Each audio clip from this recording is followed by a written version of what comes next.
Welcome r/Nuclearrevenge.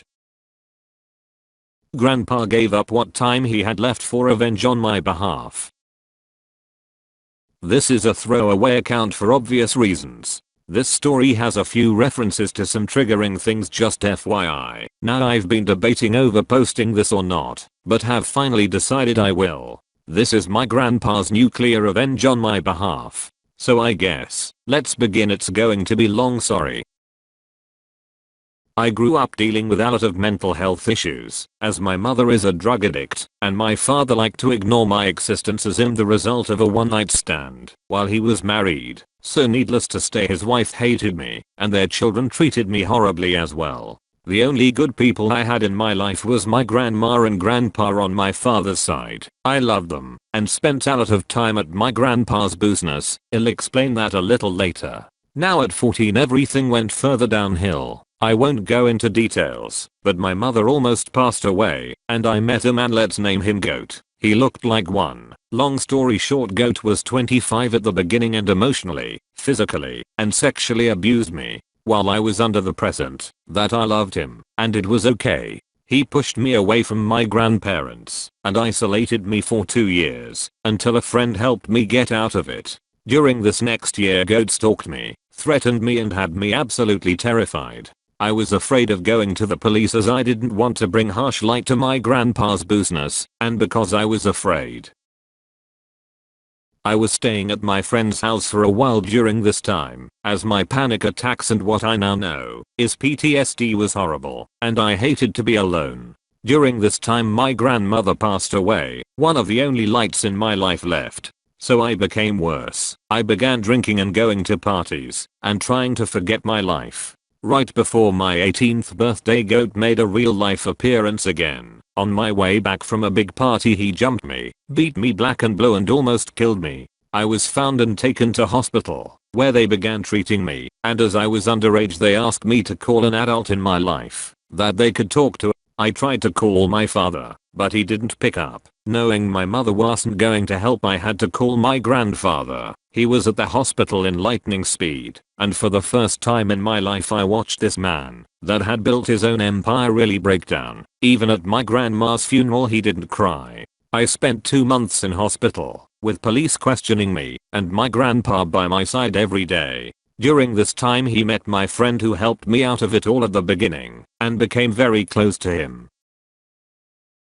My grandfather helped me get on my feet for a whole year, until one day he had a large family gathering, and socialized the whole time, taking me with him. That night I will never forget. We went to get ice cream, and then he just hugged me for a very long time, holding me tight, and reassuring me everything would be okay. The next day my grandpa exacted his revenge. Now my grandpa was the owner of a well-off law firm that also had private detectives in a smaller office in his building. He apparently tracked down Goat and went about his revenge. My grandpa shot Goat 3 times in the stomach and once in the chest.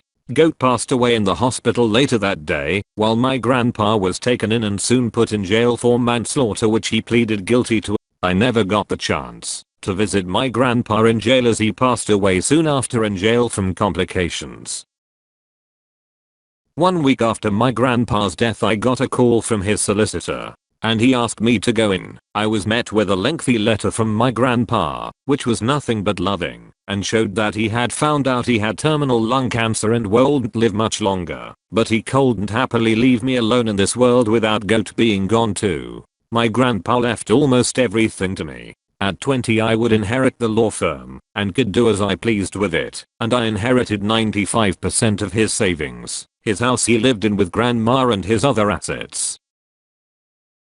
In case anyone's interested, I turned 21 last week. I'm currently working at the law firm. My grandpa's secretary, now the seer, has taken over the important things in the building and makes most of the decisions. I spent half the money I was given in locked saving funds for all of the younger family members to go to college when it's time.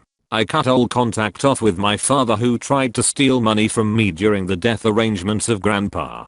My friend mentioned earlier in the story is now my fiance, and we are getting married next summer. I'm still suffering from PTSD and depression, but it's getting better every day. I'm in therapy for my PTSD treatment. I got a tattoo for my grandpa and grandma on my back of 2 lions protecting a cub. I also opened up a safe house for anyone going through abuse of any kind.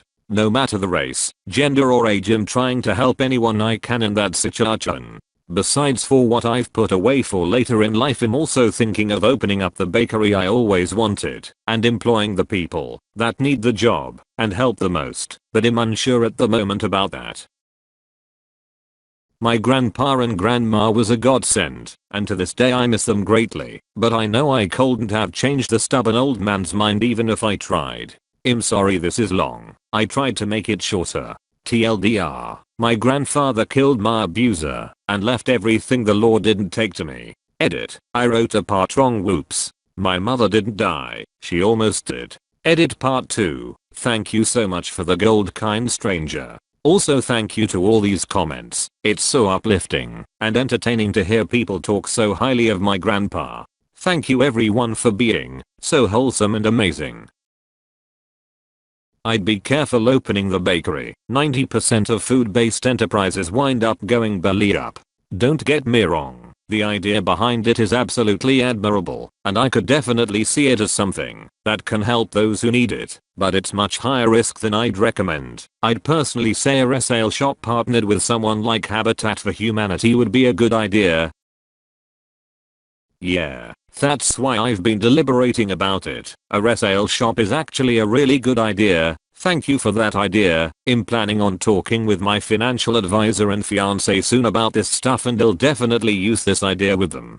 Hey, I know this is off topic and all, but make sure your financial advisor is a fiduciary. If they are, great. But fiduciaries are the only financial advisors that aren't allowed to put their commissions ahead your best interests.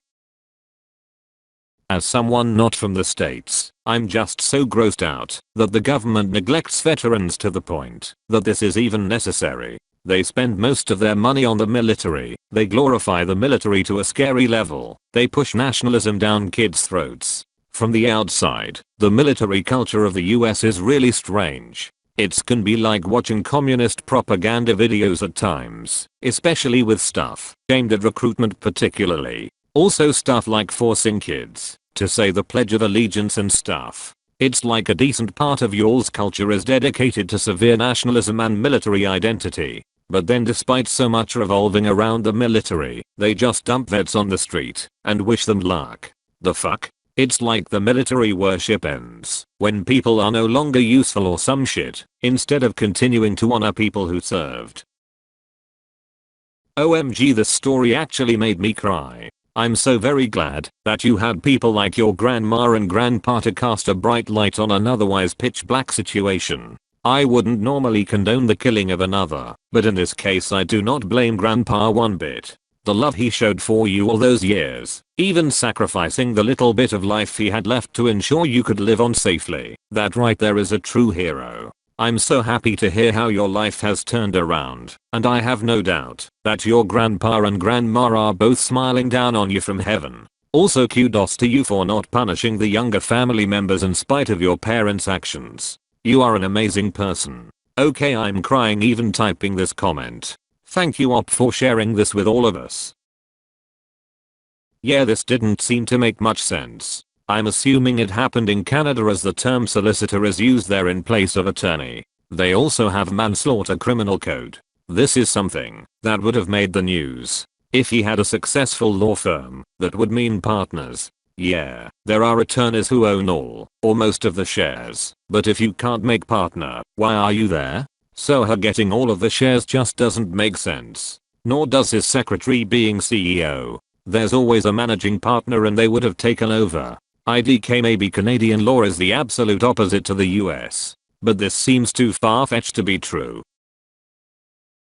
This literally brought a tear to my eye. I mean everything about it. The abuse from family, from GOAT, the love from your grandparents, your grandfather's sacrifice, and even the fact that he left just about everything to you, entrusting you with his fortune and even trusting that you'd do the right thing, which you obviously did, and then some. A shelter for abuse victims. Savings bonds for your family members? Seriously, I'm getting choked up. I don't even know you, and I feel like I would wanna hug you just for being such a great human being through all of it. Kudos to you. On the opening a bakery thing, how much do you know about baking and the like? It might be a risky venture, but if it's your dream, truly, then you might want to go for it anyways.